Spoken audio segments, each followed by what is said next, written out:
Cenozai's BOM module makes it easy for you to quickly extract critical parts information from PDFs and images to create your bill of materials.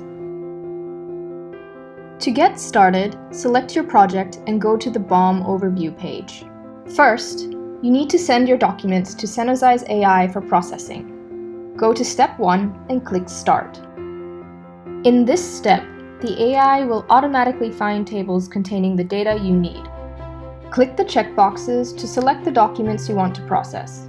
You can preview any document if needed. When you're ready, click Process Selected Files. You can check the system progress live in the Task drop-down menu. Processing may take longer depending on the size of your documents, so if you start a large batch, come back later and check notifications or the overview page for completion status.